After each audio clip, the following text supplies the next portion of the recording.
Hello, fantasy baseball fanatics. How you doing? Welcome to the Fantasy MD's Baseball Podcast. Today is Thursday, September 15th, 2022. This is our 52nd episode, and if you guys have been along for the ride, or if you're new here and we helped you out all this year, all we ask is you give us a little 5-star rating wherever you listen or watch. If you watch it on YouTube, all you got to do is hit that little bell below. It subscribes to us and it lets you know every time we drop a new video. I'm your host, Dominic Martino, here as always with my co-host, Matthew Ane. Matt, how we doing today, brother, man? Doing good, man. Football tonight, just say chicken pot pie. It's a good night, man. Oof, nice. That's awesome, my brother. There you go. I can go to sleep right during this podcast. I can tell you that right now. I feel you on that one, man. I feel you on that one. But, we'll just rock into it as always. If you guys, have been around for a while, we always like to start with the finger on the pulse. And if you're new here, a finger on the pulse is our little opening segment, right?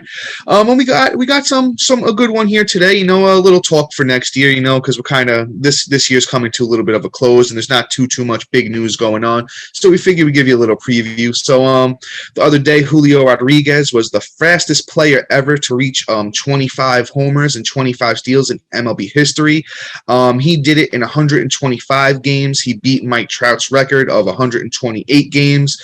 So kind of wanted to do a little Julio Rodriguez talks here. On the year, Julio is having a monster rookie year at 21 years old. Julio has played in 125 games, 487 at-bats, 78 runs, 26 bombs, 72 RBIs, 25 steals, and he's hitting 279.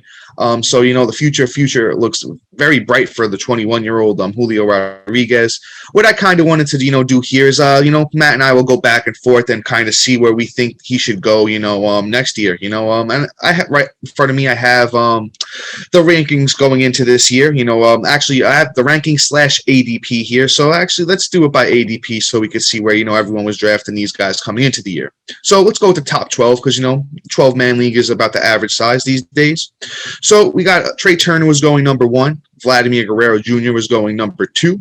Juan Soto was going number 3. Jose Ramirez was going number 4. Bo Bichette was going number 5. Garrett Cole was going 6. Bryce Harper was going 7. Shohei Ohtani was going number 8. I believe that's if you can play him at starting pitcher and DH. Yahoo doesn't let you do that, and we mainly like to focus on Yahoo, but, Shohei Ohtani was going 8. Corbin Burns was going 9. Mike Trout was going 10. Mookie Betts was going 11, and Freddie Freeman was going number 12. So if you're looking at that list, and let's just a few that were on the peripheral there was Ronald Acuna and Kyle Tucker, who are both having good years, and Rafael Devers was right there as well. My opinion, honestly, I wouldn't be shocked actually looking at it like this if some people decided to take a number 1. Now, I don't know if I'm ballsy enough to do that going into next year, but with Juan Soto having a down year, Trey Turner having a good year but not reaching the expectations that some people had of him, Vladdy's not having as big of a year as people thought. I'll be honest with you, if you could play Shohei Ohtani at DH or at your utility spot and starting pitcher, he'd probably be my number 1 overall player going into next year. And then kind of, I think just a lot of guys were very disappointing this year, especially when you're looking at, ADP here. Another guy that I like to put into the mix, as one of the top overall players, and I know Matt is going to disagree with me because we were talking about this the other day, is Aaron Judge. I think Aaron Judge has just shown this year that, he's one of the best players in the whole league. If he's on the field for most of the games, guy is most likely going to hit that 61 number. Tyrod Maris, maybe he could break it. We'll see how things go. But I think it's safe to say that, Julio Rodriguez needs to be in at least your top 5 to 8 players going into next year, in my opinion. So, I definitely say don't hold back. Kid's 21 years old and he's absolutely getting it done, showing shades of a young Mike Trout here. Matt, what are your thoughts on Julio going into next year? I mean, he's going to be in the top 10 no matter what, how you slice it. I mean, it's just depending on what we think his upside is. Now, I just got to see a little bit more. I want to see how he finishes. I want to see how he plays in the playoffs. And then I want to go from there. But I could see him, if I were to rank him today, probably like my 7th or 8th pick overall. Yeah, so we're on par there. Yeah. We're about on par. Because, truthfully, it looks like I just got news today that Turner wants to come back east and get off the Dodgers. So if that's a possibility, he's probably one of my number 1, 2, 3 picks. So that means he's going to steal. You still have Ramirez is just having an outrageous season. I don't disagree that Judge should be in the top 10, but the second that man gets paid is the second those flanges kick in, and I just don't trust him. So he'll be there. Like, I'm going to rank him, but he's also like, you guys probably didn't see our previews for, positional rankings before the season because I'm a bozo and didn't put the right setup. It's all right, my brother. But if you notice, like, I had Trevor Story as like my number 6 or number 7 overall shortstop, right? But I had him as my bust. So I'm known to rank them out of respect for what their upside could be and what they should do. But I just know there's a possibility they could. So he's one of those players where, like, I'm probably going to do next year a Flanges list. Yes, who, or better yet, I might just name it the Monteses list, and see where it comes. He's on that list for sure. But I mean, if he has an incredible, if back to Julio has has an incredible playoff run, he may be able to break that top 5. I don't think next year he's worth the number 1 overall. Can he be that number 1 player overall at the end of next year? Possibly. But I mean, I want to see Acuna 2 years removed. I want to see Soto on a new team with finally comfortable and happy to play baseball. So, like, I think those guys are on major upticks for next year, whereas, like, Acuna came into this year hurt. So, like, there's going to be a lot of bounce back players. I think we're going to kind of have a good shuffle of what the top 10 is going to look like going into next season. So it's going to be interesting to see where Julio does finish once I factor in and do my actual rankings with that. Yeah, Matt, I agree with a lot of what you said there. My thing is, personally, I think there's going to be a lot of difference in where, not only us who, like kind of like do this stuff professionally, industry guys saying, oh, this guy, like you said, Acuna, Soto, Jose Ramirez, Trey Turner, Aaron Judge. I think there's going to be a lot, Shohei Ohtani. I think there's going to be a lot of debate when it comes to, who is going to be the number 1 overall pick in fantasy next year. And, with the way Julio's playing and the upside, at 21 years old, going to be 22 next year, it just, the sky is the limit for the kid. So I wouldn't put anything past anybody. Me personally, I don't like to get too risky when it comes to, especially the first pick. I think you hit the nail on the head with Trey Turner. Even if he stays, with the Los Angeles Dodgers, Trey Turner's having, a solid year. I think people just expected more from him, even though he's hitting 305 with 20 bombs, 24 steals, 90 runs, and 96 RBIs. Still feel like people might have been expecting a little bit more from him. But I think we could say safely that Trey Turner might be the number 1 overall guy. But it's going to be interesting to see where not only the industry guys put Julio, but you guys, the fans, people listening, start drafting him too, because sometimes that dictates the way things go as well, even when it comes back to the industry guys, when we see what, the fans and everybody are doing. But with that being said, that's a finger on the pulse for the day. See how things go next year with Mr. Julio, and we're gonna go ahead right into the news and notes. Matt, the routine, and if you guys been listening, Matt just cut me off at any point here if there's anything you'd like to add in. But let's go for it. So Max Scherzer, with that oblique, he pitched absolutely dominant in his first rehab start. He went 3.2 innings with 7 strikeouts there. So he's looking absolutely dominant. He did give up a run, but he is supposed to be back on Monday with the Mets. So that is very good news if you have him going into, possibly a championship week or your second week in the playoffs, hopefully. Then we got Tony Gonsolin with that forearm issue. Not as good news from him. It was successful, and he threw it yesterday, Wednesday.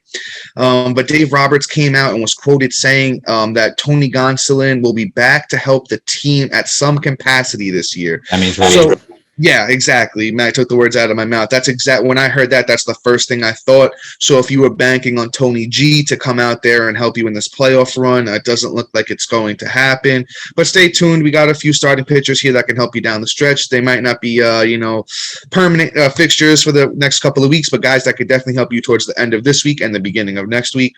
Then we got Alejandro Kirk of the Toronto Blue Jays. He is day-to-day with left hip tightness. You don't like to hear that. One of the breakout catchers this year, and he's got to go out there and catch. Hope maybe they'll put him at DH for a little bit and let Danny Jensen do some catching, but we'll see how that one goes. You don't like to hear that from a catcher. Then we got another breakout star from this year. That's Luis Arias from the Minnesota Twins. He was removed from Wednesday's game with hamstring tightness. He's considered day-to-day for now. Hamstrings can be super, super tricky. So, we'll see how he recovers in the next few days. Then we got Rhys Hoskins. He was hit on the hand by a pitch on Wednesday. He is day-to-day from now. I believe the x-rays came back clean on him. We've got another guy that was hitting the hand wrist yesterday. That's Seiya Suzuki of the Chicago Cubs. We didn't get the x-ray results back on him. He could be headed to the IL. This one sounded a little bit worse than the Rhys Hoskins one. Then we got Shane Baz, Tampa Bay Rays. He's officially been ruled out the rest of the season with that elbow issue. Kid's got all the talent in the world. If he could be healthy going into next year, I might rank him kind of highly, but you know what? He had a kind of a bit of an up and down this year, so we will see. Please no TJ. Please no TJ, because yeah, I never want to hear elbow issues. Yeah, I did see that he was throwing. He started a throwing program, and it's going pretty well, but they're just not going to ramp him back up and push him. With a young kid like that, you definitely don't want to do that. But we shall see. Maybe we get some news in the offseason. Hopefully things are going well for Mr. Shane Baz. Then we got Anthony Rizzo. He was having those severe migraines, and he also had the back problem going on. He is aiming to return to the Yankees lineup early next week, so that's good news. If you got Anthony Rizzo, you can start hopefully get him back into your lineup next week. And then last up, we got Gavin Lux. Dodgers still haven't put him on the IL with that back issue. He has not played a game since September 1st and is not traveling with the team either. So I'd be prepared to go without him for possibly the rest of the way here. Maybe he makes it back for the last week, but then also have him playing games in about 2 or 3 weeks might throw off his rhythm and timing. So, we'll see where that one goes. I do have one last thing I did want to mention. We talked about Ozzy Albies last time we were on, and then that night he literally went 5 for 5 with a walk-off home run. So I think Ozzy Albies might be on his way back to that Braves lineup a little bit sooner than we expected because he's getting hot now. And we'll see what that means for Vaughn Grissom. So if you're a Vaughn Grissom owner, be prepared to, have him not playing every day like he's been for the past, about a month or so here. With that being said, Matt, I'm sure the guys are tired of hearing me talk, the guys and gals, So who's up first on the waiver wire segment, brother? All right. Well, let's go with somebody I liked going into the season, and that's Mr. Ke'Bryan Hayes. It's been heating up. Yes. Now, it's still Pittsburgh, but Cruz has been cruising like a cruise missile, shooting those balls going for yard here, and it's been helping him because he hits earlier in the lineup. I think before, right? If I'm not mistaken, I guess it rotates it before Cruz, so he's getting sent home. He's not really a bombs guy, but this kid can just hit the ball and put it on the field wherever he wants. He's an incredible hitter, a natural hitter. He hits for average. This week he's hitting for 417. Last week 344, and normally, the kid is like a 300 hitter. He just kind of it's really hard to play baseball on a team that loses every game. It's like the Juan Soto effect. But when he's hitting. So he's somebody that's really good. He can probably chip you in a steal or two for the week. So he's somebody, that can really pay some dividends going into the weekend. If you're down in steals, if you want to keep your average up, he's somebody you really want to consider. He's 54% on. That's Ke'Bryan Hayes. And you know what? Next week he can really, really do some damage for you too if you let him. Yeah, I agree with you, Matt. Ke'Bryan Hayes is definitely somebody to give a look if you need those steals and runs. Over the last 2 weeks, Ke'Bryan Hayes has 6 runs, 1 home run, 2 RBIs, 3 steals, hitting 344. And he's 25 years old. Finally, I guess starting to come into his own a little bit here towards the end of this year. I think maybe next year could possibly be a breakout for Mr. Hayes. As Matt mentioned, the kid's got a lot of talent. All throughout the minors, he was very, very close to a 300 hitter, if not hitting, well over 300 in some years. So I think you definitely could give him a chance going into, your playoffs here. If you need the speed and runs, as I mentioned, Ke'Bryan Hayes is 54% owned on Yahoo, third base eligible, plays for the Pittsburgh Pirates. Looks like he's been a little bit all over the lineup lately. He's hit first, he's hit fourth, he's hit fifth. So you know what? That Pirates lineup isn't too great, but you like to see him hitting near the top. And as Matt mentioned, he's been getting driven in a bunch as well. Once again, that's Ke'Bryan Hayes of the Pittsburgh Pirates. Next up, let's go with somebody who I kind of been riding a little bit here of late, and that's Jose Miranda. He's been pretty solid actually since he got called up to the bigs. He's eligible at first and third. He's 58% owned on Yahoo. I'll give you his line on the year. That's Jose Miranda once again, Minnesota Twins. Mr. Miranda has 38 runs, 15 bombs, 63 RBIs, a steal, and hitting 277. I think he's going to be, one of those maybe sneaky picks, towards the end of your drafts next year if everyone doesn't really get a wind of how good he's been this year. On September 13th, he hit a bomb, went 2 for 2. On September 7th, he hit another bomb, went 2 for 8 that day in a doubleheader with 2 RBIs. And he's been hitting third or fourth consistently in that Twins lineup. And, they're not a great team, but they got a good team. Carlos Correa and them boys and Luis Arias when he's in that lineup. I know he's a little banged up right now, but they got a decent team. They could score a few runs. I think down the stretch, Jose Miranda's got a couple of good matchups. He gets Cleveland at the end of this week. He's got the doubleheader on September 17th, so he'll get you in 2 games that day. If you need a little bit of power, a little bit of average, a couple RBIs, he's contributing very, very well in those 3 categories. I'm not sure if I said this. If I did, I'm going to repeat myself. Jose Miranda's 58% owned on Yahoo, and somebody that I've really been digging on this year. Yeah, Miranda's fantastic. He's been solid. I scooped him up a while ago at 58% owned. So he's still under that 60, 65 mark where we talk about players. And he's definitely out there and he's worth the ad. Third base is very valuable. So, he's killing it. And you already know my saying, there's batting average off the waivers, you scoop it up.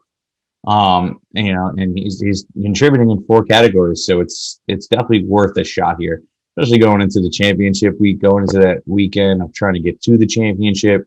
He's going to be valuable. So I would say definitely scoop him up. Let's move on here. And let's talk about an old head here, and that's Elvis Andrus.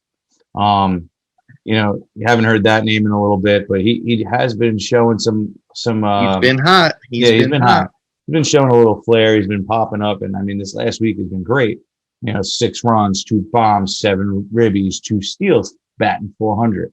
That's fantastic. That's 5 categories off the waivers right now. Even in the last 2 weeks.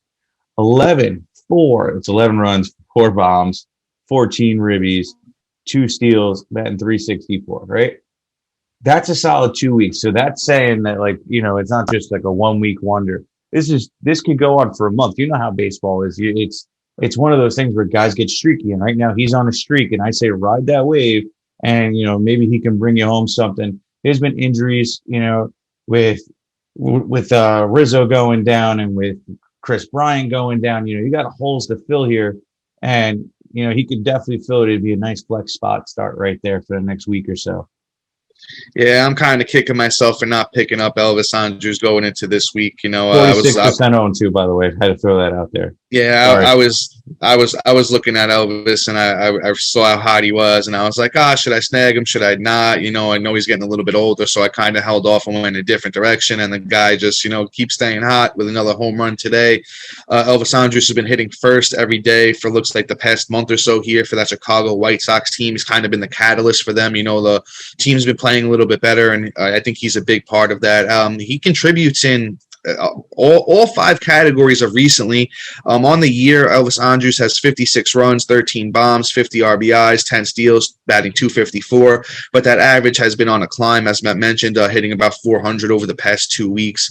If you've been playing fantasy baseball or just a fan of baseball at all, the name. The guy was, a staple in that Texas Rangers lineup for about 10 years. He's had some big steal seasons, I believe a couple of 30 plus. I think he got over 41 years. So, it's definitely somebody that you could count on when they're hot. Once again, Elvis Andrus of the Chicago White Sox, eligible at shortstop. And once again, leading off for that team, So next up, we got one last guy here as far as the bats go. This guy, as far as I know, has kind of come out of nowhere and just, tearing up the world. And that's Oscar Gonzalez of the Cleveland Guardians, outfielder. Only owned in 25% of Yahoo leagues. So that's kind of the route that I took, headed into this week. He's been pretty good, though, been pretty good. But I could have used those Elvis Andrus steals. But Oscar Gonzalez hitting 4th and 5th every day for, that Cleveland Guardians team. His numbers on the year look stellar with 26 runs, 9 bombs, 35 RBIs, a steal, hitting 298. And he's been even better of late. In the past 2 weeks, he's got most of those numbers actually with 7 runs, 4 bombs, 12 RBIs, hitting 353. That Cleveland lineup is sneaky good. You got Steven Kwan up there at the top. You got what's his name, Andre Jimenez. You got a few guys in that lineup that can really get the job done.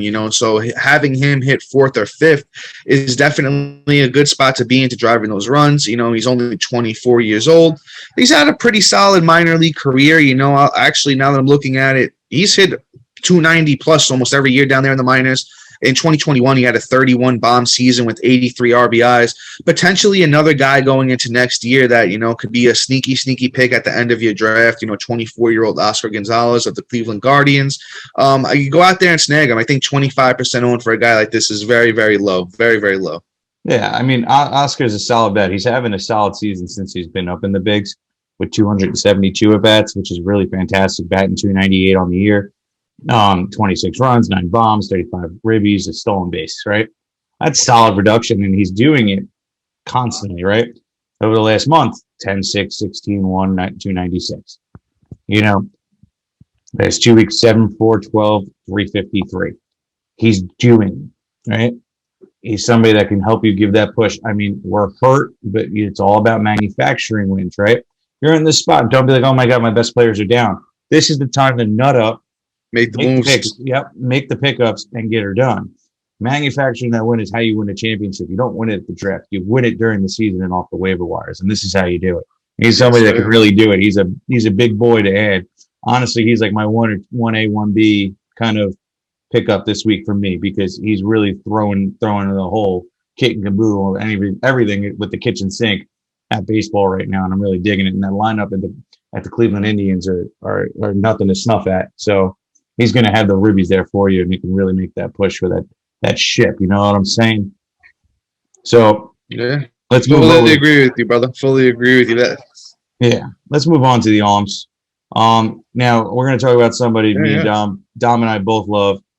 Well, maybe me a little bit more. He got hurt in the middle of the season, and that's Mr. Wade Miley, 15% owned. He's back at it again, ladies and gentlemen.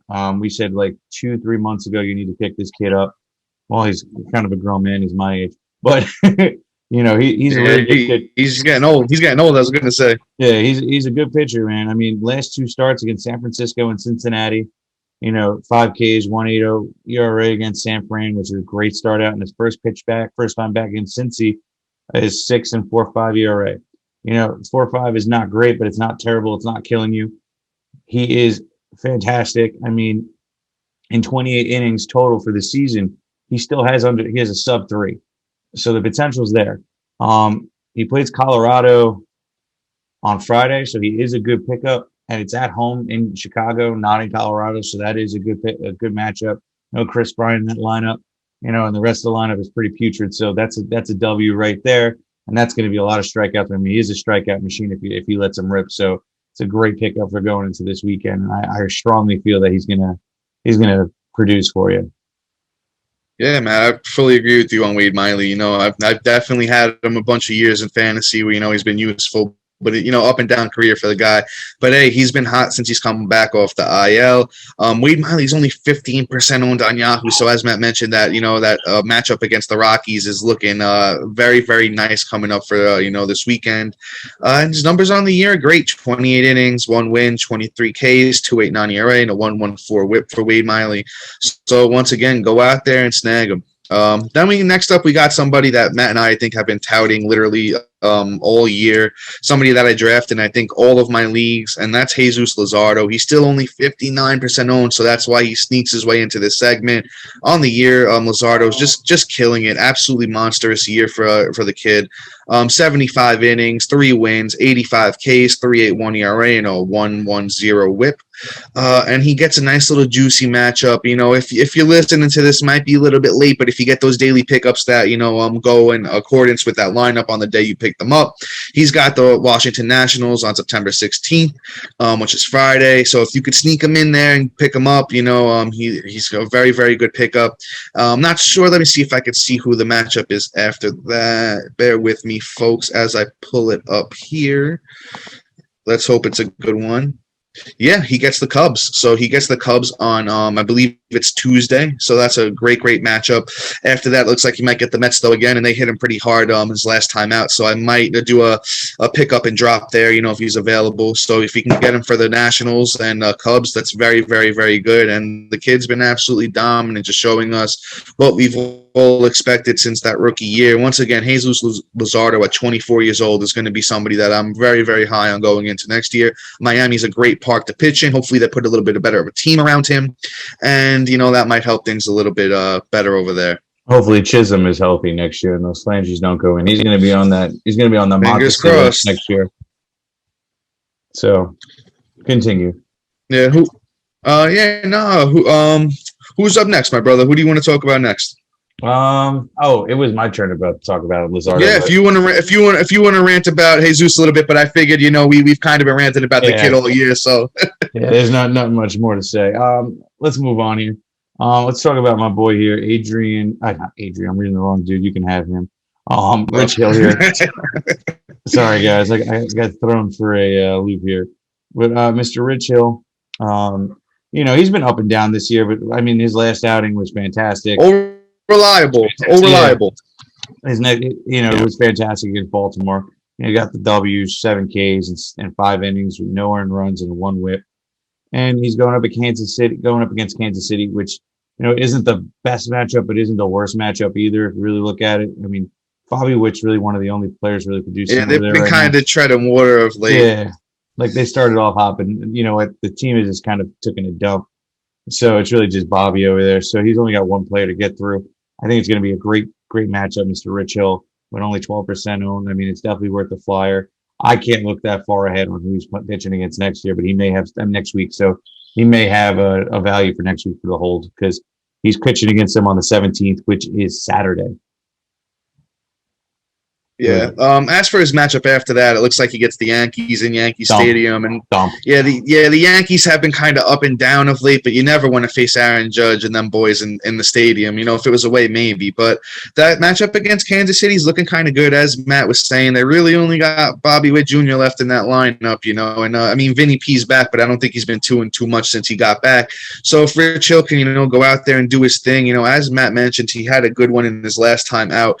But then I believe it was 2 starts before that against Tampa Bay. He went 7 strong, got the win, struck out 11, didn't give up a run, and had a 0.57 whip. So, the upside is there for old man River Rich Hill. At 42 years old, he's still getting it done.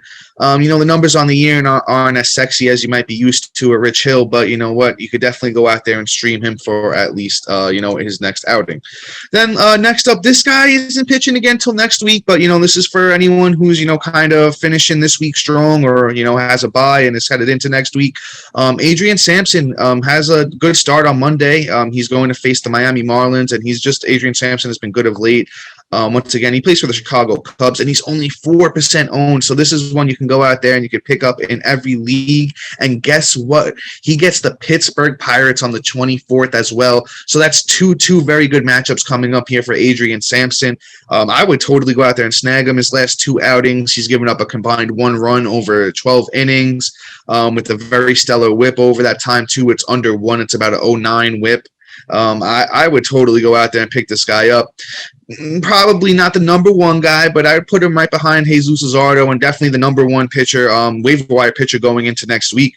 4% owned for Mr. Adrian Sampson. Matt, I don't know if you've got anything to add about the guy. He's just a nice little scoopsy daisy. I think he could be a nice little start. And since he's pitching on Monday, he might get a second start next week too. So he might be a little. I believe so, Matt. The 24th next week, or does that go into? Yeah, he's Saturday, 24th against the Pittsburgh Pirates. So he's a 2-star pitcher for next week there. If it's Saturday, he won't get the 2-start. Oh, next Saturday? Yeah, it's next week. He's pitching on Monday, and he's going to pitch again on Saturday. Who's a matchup on Saturday? It's the Marlins on Monday, and it's the Pittsburgh Pirates on Saturday. So looking gold for Mr. Sampson. Bro, scoop him up. Scoop him up. Let's get him up 4%. He should be owned in every single. All of our subscribers pick him up. Yeah, he's a good stream. He's a good stream for next week if you need a 2-star pitcher. And guys, we're gonna close up here with just a couple of closers. One guy we've talked about before, one guy we have not. First one is Brandon Hughes of the Chicago Cubs. He hasn't been that great of late, but he's a guy out there getting the saves, and the numbers on the year look pretty good for Mr. Hughes. Actually, for the rest of the week, he gets Colorado Rockies, and then going into next week, he gets the Miami Marlins. So there's some easier matchups for him instead of going out there and getting rocked by the New York Mets. Mr. Brandon Hughes is owned 17% of Yahoo leagues, 51 innings, 2 wins, 5 saves, 62 Ks, 3.31 ERA, and a 103 WHIP. So all of those numbers look absolutely great to me. If you need to throw a dart, that's one that might land you a bullseye, one that might go off the board. But you know what? If you need the shot on the saves, it's getting real sketchy as far as waiver wire closers go these days. Yep. No, I think you covered it all. Let me get this last guy, and that's Mrs. Domingo. I can't even say that last name. Avesedo, I believe. Avesedo. Yeah, let's go. Let's go with that. I'm not really too familiar with them, but he picked up the last save for Oakland, so let's go with Mr. Domingo from Oakland. I might have to use one of my who wants to be a millionaire lifelines and call a Spanish friend. Yeah, right. But I mean, you know what? It's all about opportunity. If he's getting the saves opportunities, he's definitely worth a shot. Let's see here real quick. He's got good numbers on the year, and he picked up the last save. So figure if you're really in a deep league in AL only, and you're dying for somebody that might get some saves, he might be the guy. We'll see how it goes though. There's nothing that signals he's going to continue, but what's the worst that happens? You pick him up, and he does nothing over the weekend besides get you an extra K and helps your ERA. What's so bad about that? And you just drop him. But if he gets another save, so the weekend's here, then he's like, ooh, there's some upside for this, and ooh, we can possibly get some stuff for that. So let's see what happens, and let's see what he can do.